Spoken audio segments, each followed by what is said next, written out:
Thanks, James, for joining in. We see that Denise is there, and I'm trying to upload the other people here, but I can't. It's like I need an assistant here. It's too many keys to press. So we wanted to, again, these quick meetings are just to keep the synergies going with manufacturers, with products, and sure, just to see what's coming up. The show must go on, as they say. And it does, yes, very true. So we have to keep producing content and so forth. So we're going to try to be prompt, and some people might be joining a little bit later on, but I wanted to get going because that way we can limit these to the 30 minutes and try to get the most out of it. And okay. I always like to start with just a little bit of information about the manufacturer, and make sure that when we're thinking about creating content, content doesn't have to be specific to the latest today's new product. I mean, there's always many different spins to get a story going. It could be from a historical point of view, from some facts from the past, and I thought even the name of Kia, everybody knows what Kia means, and why it's rising from the East, And do we know that, Kia started as a bicycle manufacturer, and from bicycles move on to motorcycles under license from Honda, and then to license from Mazda, and so forth, until finally, they start building the cars and came to United States. What is it, 2000? Help me out, 2009 first production, I believe. Of Kias in the U.S., yes, that's right. 2009, and now it's almost to 3 million vehicles that have come out of that factory, if I think it's correct. So there's so many different angles where to approach stories that we need to make sure that we take advantage of all that, and that way we can create our own unique style, our unique way to communicate to the consumer, and in the long term, that's how you create a better audience. So do you know what Hyundai means in Korean, by the way? Gotcha. Can you hear me okay? Yeah, I just got more people joining in. Sorry about that. Oh, no. Good. Does anybody here know what, without looking, no Google searching here, what does Hyundai or Hyundai mean in Korean? Stop it, Jose. It does mean doesn't it? Well, no, I know in English the reason that they changed the meaning is because of the die aspect, that they don't like it here. I know that they've talked about that, but what it means there specifically, no, I don't know that. Well, I'm going to hit you with one. First off, Ricardo, you're dead right about the Kia. Ki is like to rise, A, from Asia, so well done on that. But Hyundai means modern. So let's think about that. Every time you see Hyundai, Sonata, Tucson, whatever, replace it with modern. Welcome to my crazy world. I love thinking about stuff like that. So yeah, first off, thank you so much for this great opportunity. Denise suggested it and said it was here, and I said I want to do it myself. This is great. Jose, I love that backdrop. I'm just gonna sit here and drool. It's fantastic. We had a lot of fun building those cars. It was if you told the 12-year-old or 10-year-old me that I would one day have a job. Well, first off, of course, I used to be with you guys on the media side of things, and got to know Ricardo quite well from my days back in the Motor Press Guild. But if you told me that when I was 10 years old that I would one day be building custom versions of Tellurides for jumping around backdrops at SEMA, and special drift editions of Stingers and things like that, oh man, I'd be a happy little boy. So I'm still a happy little boy. So anyway, enough about me. What are your questions? Oh, look at Jose's going crazy over there. Do you want to give us general updates? I mean, we all know that this virus that is going on is affecting everyone. And Armando Varela, who couldn't be with us today, he wanted to just quickly know, obviously you're being affected, but in terms of near future, has it really affected the production, and is it going to sort of translate into a crazy year, and you're going to be able to recoup some of this year, or you're already focusing into the following? Well, maybe I can answer. I mean, obviously, I can only answer that question on behalf of Kia. And let me just say, I'm glad I work for Kia when I'm answering this question, because we have some pretty positive news. Our business, has weathered the storm thus far. And I say thus far because I think we're about to go into a very difficult time, this next month and the month after, even more than what we've seen. There's a lot of people who are deferring payments, whether it's mortgage, whether it's rent, whether it's car payments, just buying a little time. And I think there's a lot of concern in the economic world that buying time is eventually that alarm's going to go off. There'll be no more time. And so I offer this analysis only in respect to thus far. But we have done quite well. I think that Kia has as you all know, a brand that has a history in value, in being, well, I'll bring it up. Once upon a time, we were seen as the used car alternative. You had a new car, or sorry, your current car was starting to die. You said to yourself, well, let's see, let me look at my bank account here. Don't have quite enough money to buy the new car that I want. I don't want to get a used car. I'll get a Kia. That's what the brand was for many, many, many years. Now we've worked diligently, not only, and I say we, I mean us on the PR marketing side for sure, but more importantly on the engineering and design and production side over the last 10 or 12 years to change that perception. And I feel very fortunate and happy to have Denise be a part of this transitional time for the Kia brand. But again, long way of saying there still is that association with the Kia brand with American consumers, that if you're looking for something that's going to be a little more value focused, something that has the quality but isn't going to cost you as much to get into, have another look at the Kia brand. So we still have that kind of glow, if you will. On top of it now, there's a new level of enthusiasm, of aspiration, of just kind of raw interest, as opposed to just, oh, my wallet, my pocketbook likes it. So long way of saying, yes, during this time, obviously our sales are down like everybody else's, but they're much less down than compared to some of our competitors, some of our very direct competitors, to the point where our share of our competitive set has actually grown. Not by much, but we like to say inside the company, we're getting our unfair share. And I think that's a very positive place to be, especially as we start to see, hopefully this starts to transition back into normal, sales environment. And we're very hopeful that we can keep that momentum going. And just a reminder, we are recording these so for the people that will not be able to attend these and then later on can sort of go over. So I'll be careful what I say. So should we go straight? Especially around Jose. Should we go straight into some of the questions then? And sure. Okay, great. So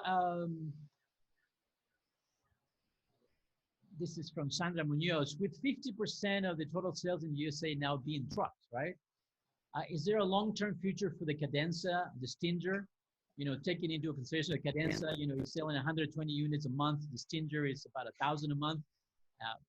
K900, 30 cars a month. You compare that to a 6,000 a month from the Sportage, what right. do you think is going to happen with these?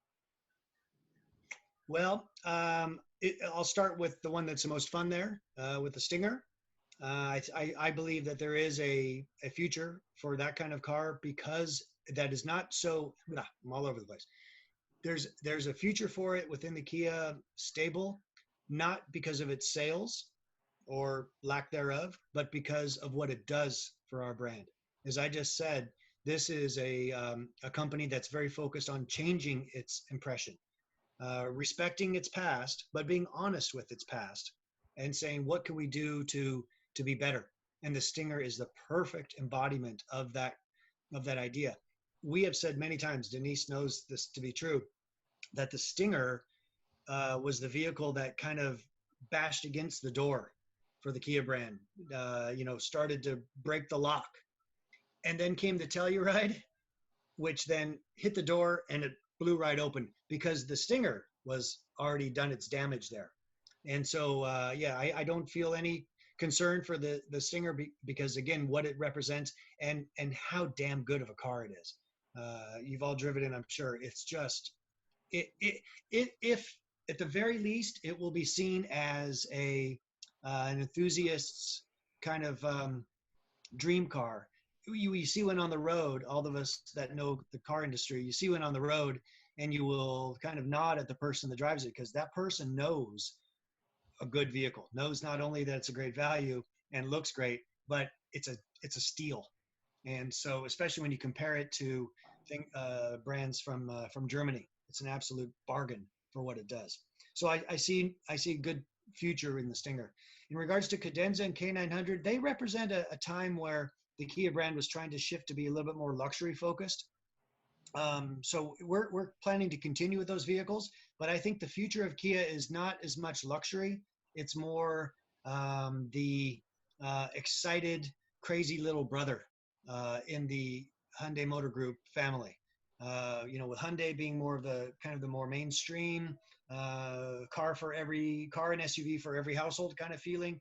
Genesis kind of obviously picking up the more luxurious owner focused luxury side of things. That allows Kia to do something very interesting and fun, especially for somebody like myself, to be a little bit crazy, a little bit unexpected. And the Cadenza and K900, fantastic vehicles. Don't forget, the K900 is basically a luxury Stinger. It's got the same powertrain, all-wheel drive twin turbo powertrain as a Stinger. So it's a very nice driving car. But I just think that the Kia brand is we're not going to be stretching it that direction as much as we are into the more kind of exciting, youthful, little crazier direction. I'm not saying that those cars are going away. I'm not aware of any plans for that at this point, but just knowing how we're going to position the brand going forward, I think you're going to see more to that crazy side than the kind of pushing towards the luxury side. Which brings me a question from Jose Carlos, which since Hyundai already, has a 4-door compact pickup truck on the way, can we expect something similar from Kia's lineup in 2022? Nothing to announce yet. I think, the one thing I've learned in my almost 5 years inside the Hyundai Motor Group is don't count any ideas out. I think Hyundai is going to be the lead on introducing that kind of vehicle. And let's be fair, this is not going to be an F-150 or Silverado competitor. This is going to be a lifestyle or light utility type vehicle. The thing to go to the hardware store and buy a bag of dirt or some plants rather than bricks, if you know what I mean. So it's going to be more of a lifestyle type utility type vehicle. And the way I see my experience here in the Hyundai Group is that one brand will give it a try. If it lights, you'll see it elsewhere very, very quickly. But no, nothing to announce on the Kia brand side at this point. With the Niro, Sportage, Seltos, and Soul sort of being very close in size and pricing, Sure. Is that not kind of like overcrowding within the same brand in that sector? No, because I think they all represent very different spirits and attitudes. And when you look at the car business, where the action is, it's in those segments. So we would be crazy to not have some diversified choices in that space. The Seltos, the vehicle, obviously we just introduced. It unfortunately hit the market just as this COVID-19 situation was becoming real. But demand for the car has been very strong throughout this period. As I said, our sales are obviously down, but not as far down as others. And Seltos has been a big part of that. Soul continues to be, it's kind of like our Porsche 911. It's our icon vehicle in a lot of ways. And so Soul is so fantastic because when you look at the buying demographic of that vehicle, it's edge to edge. It's my daughter, 17 years old, her dream car would be a Soul EV. That in her world is perfection. Then you go out to the other end to somebody who's, maybe really downsizing, retired couple, moving from a home to not assisted living, but a planned community or something like that. The Soul is they scoot all over those places because of their functionality and their simplicity. So it's both sides. So, Soul is going to continue. We're really pleased with that. And then what was the other one? Sportage, I guess, was the other vehicle. Well, I was just thinking in general, because of the, the Niro. I think that the Niro. Oh, Niro. Sportage, Seltos, told, they're sort of in the same price range, size, and I'm just thinking maybe just too many on that segment. But the way you explain it, it makes sense if you're willing to, if you can afford that diversity in the group. Now, the Nero has not been selling as expected. Is it considered a flop? No, all and the other way actually. It's been a fantastic vehicle. It's meeting our sales expectations, but it has done a fantastic job of introducing. How do I say? Making electrification feel normal. I think we did a great job of introducing that car as a hybrid and then plug-in hybrid and then follow with the EV, but present it in a package that feels like it could be just a normal gasoline powered vehicle. We've always said about Nero that people love the look, love the utility, love the space, love the driving dynamic. And then they get this fantastic bonus of 50 plus miles per gallon. It's almost like, the cherry on top, if you will. And especially, I think the driving dynamic of the Nero really catches people out because it is electric. You've got that electrified platform with the battery running down the center. For those of us on the call that are more engineering focused, that is a suspension setup dream, to have as much of the vehicle's weight as low and center in the platform as possible. And I think it will kind of lead people to be prepared from the Kia brand, some really innovative, exciting electrified vehicles. And, electrified doesn't just mean Prius anymore. Thank goodness for that. Please, questions from all of you are more than welcome. I don't have to be repeating your own questions. So go ahead, Juan or Gil or. Yes, I have a question, James. How you doing? Great. Lisa, please. Isaac. Yeah. So I just was wondering, Jim, if you can tell us. I know that U.S. dealerships were reporting that at the end of March they had enough stock across the United States to keep in stock of cars for about 3 months, and we're now hitting that mark. So I'm just curious to know where Kia is in terms of stock at dealerships and their stockpile overall. Sure. Well, thank you. That's a great question. I don't have the model by model data at hand, but I can tell you some of the larger trends. We're starting the sell down process on the Optima, getting ready for the next generation, as well as a Sorento. So we were already kind of leading into that space as the COVID situation came along. So we're actually in pretty good shape there. And when you look at some of our recent, like last month's sales, you'll see a lot of Optimas and Sorrentos, again, because of there being kind of the closeouts, if you will. So we're in good shape there, getting ready to transition to the new vehicles. The Seltos I mentioned I don't have the hard numbers with me, but is in a very healthy day supply. So we're good there. The fascinating one, and as an enthusiast of the car industry, as Ricardo knows, I don't know how to explain this. The Telluride is still sold out. Now, partially that's because the factory where it's built in Georgia, it has obviously been shut down for 3 weeks or so, 3+ weeks. Just started production again on Monday of this week. So there's been some, automatic reduction in inventory, but it's sold out. I just received an email yesterday from a gentleman who said he was all set to go buy one with his wife. He was very excited. But then at the very end, the dealer added $5,000 on top of MSRP to buy the car. So he was calling or emailing me to complain and wanted to get that rectified. Well, first off, our dealers are franchise members of our business. It's called manufactured suggested retail price. Right. We cannot ordain what the price is.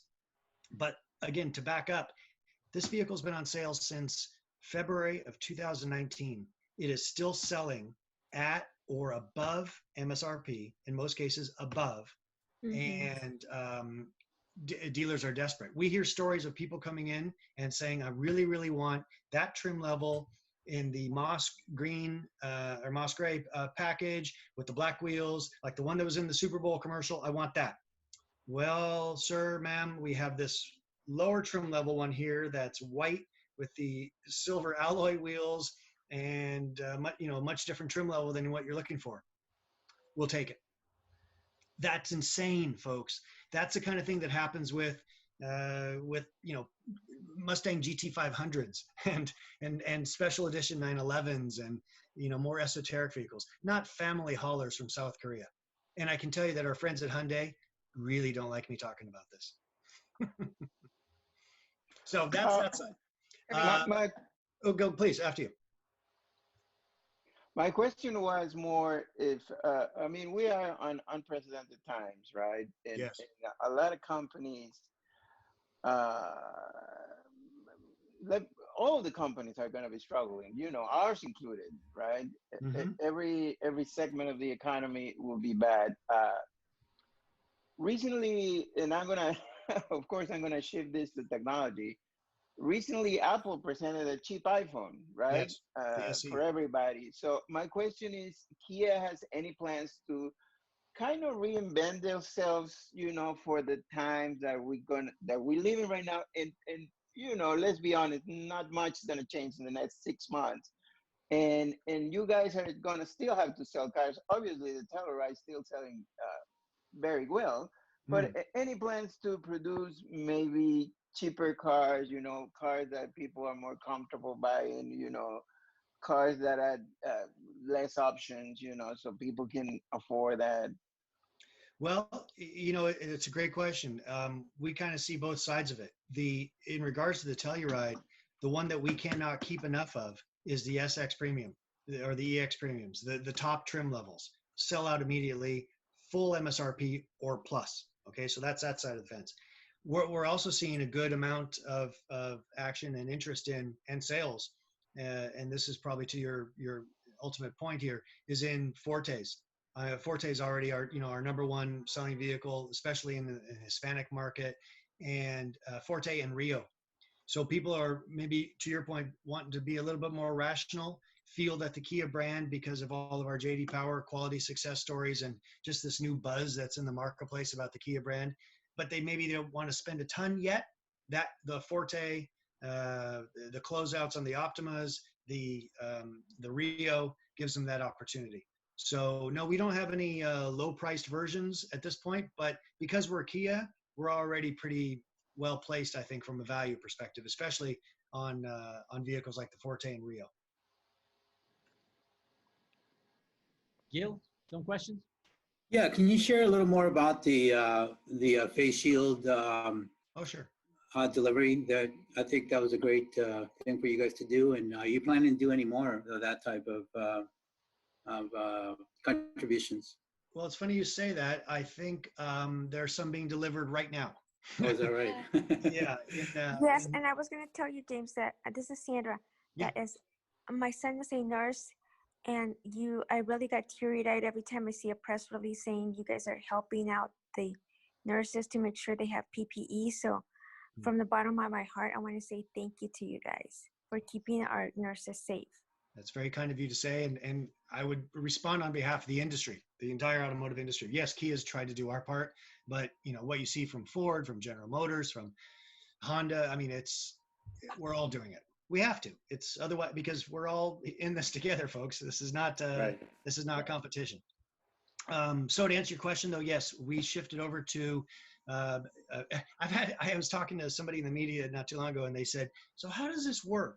You have a production line that's building Tellurides and Sorrentos and Optimas, and then now you're making face shields. So how does that same machine that's installing a steering wheel or a windshield now build a face mask?" It's like, no. It's not coming down the same production line. Yeah. I must admit, I first wondered about that myself, but no, it's a little different. Oh, let me see. So we built this kind of secondary production line off one of the areas of our factory that wasn't currently being used. I think we're looking to build in excess of 300,000 of these face masks all in. And right now we're just working with entities, medical groups all around the country to find out where the greatest need is. As I said, I believe today there's some deliveries happening in the New York, New Jersey area.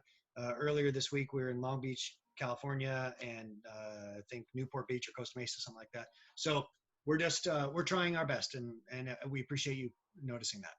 Yeah, congratulations on that. That's Thank well, I do have a question from Roger Rivera, who couldn't attend at this time, which we are running close to the time limit here. So I just want to make sure that I put this in because, yeah. um, and this is true. What he mentioned is that in general, because I don't want to say just Kia, okay, it's in general.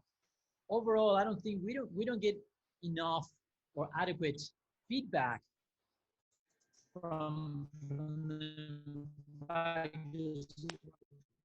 Oh, Ricardo, you're breaking up there.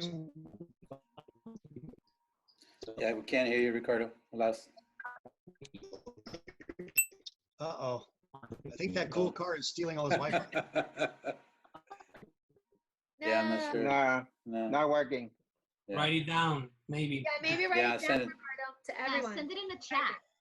Send it in the chat. In the It chat. sounded like it was going to be a great question. I'm Yeah, excited. it I was. know. I really want to know now. Great answer. Great answer.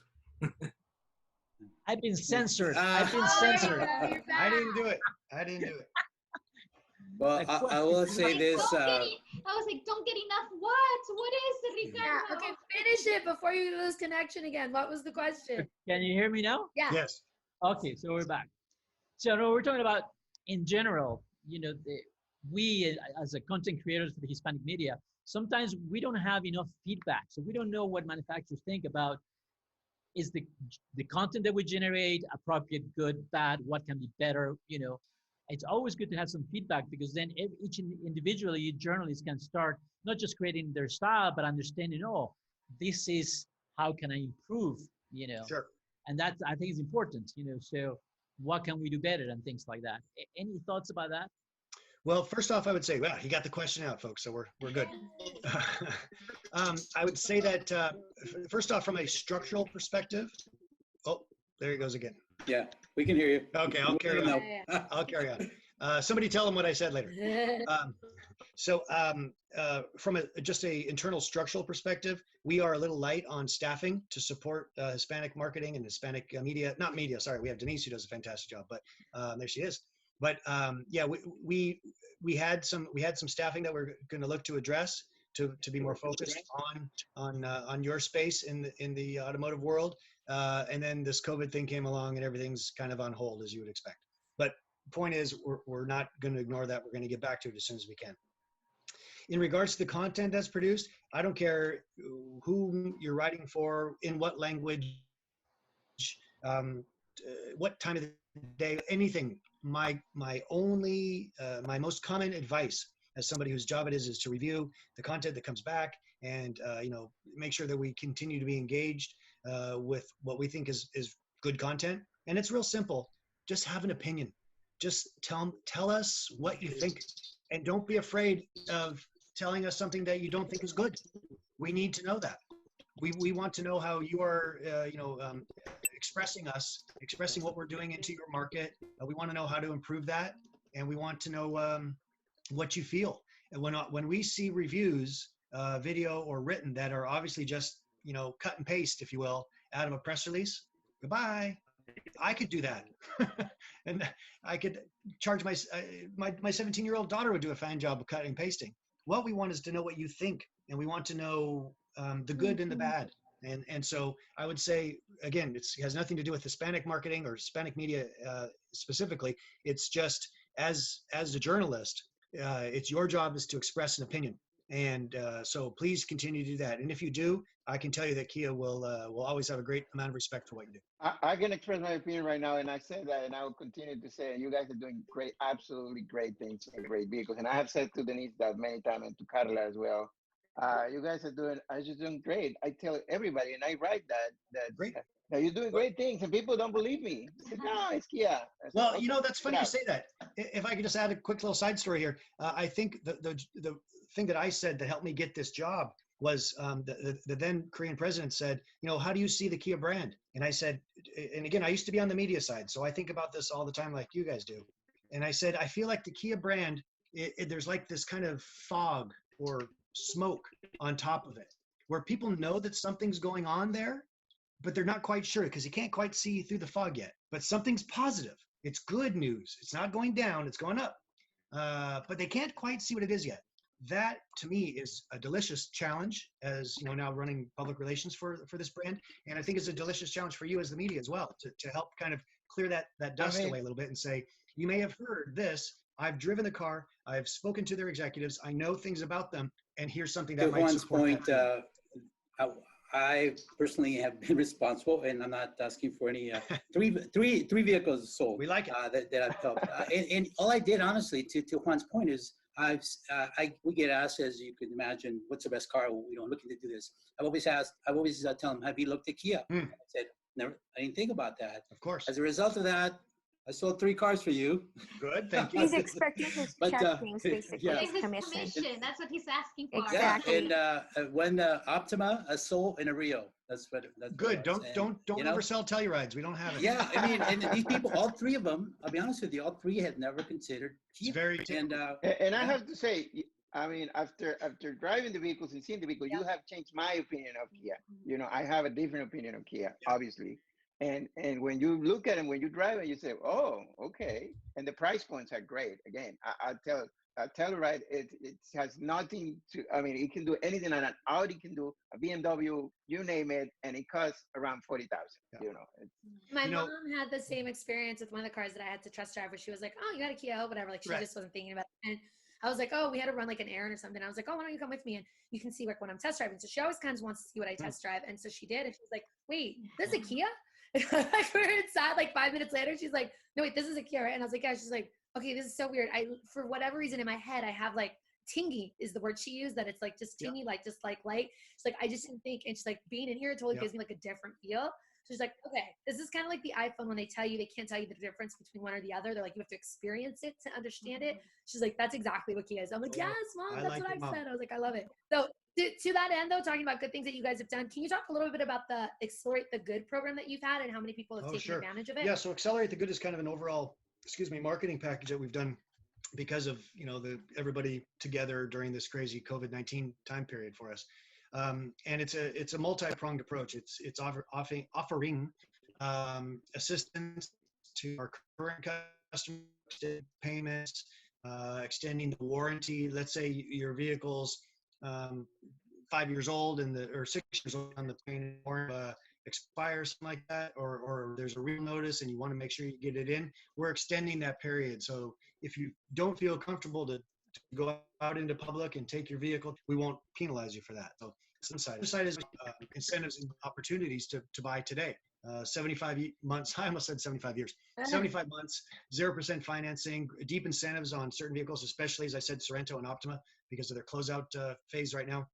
So it's kind of to accelerate everybody getting back into commerce and feeling confident again. And then the last part of it is what we've already discussed here, just looking at local communities and offering our assistance where we can, whether it's medical equipment, as we've discussed with the face masks, or $1 million to a selection of charities to help fight childhood homelessness. I mean, imagine, we're all sitting here in our home offices or spare bedrooms, wherever you are, trying to keep the wheels turning. But what if you didn't have a home to shelter in? No good. So that's all part of Accelerate the Good. I love that. Thank you. Of course.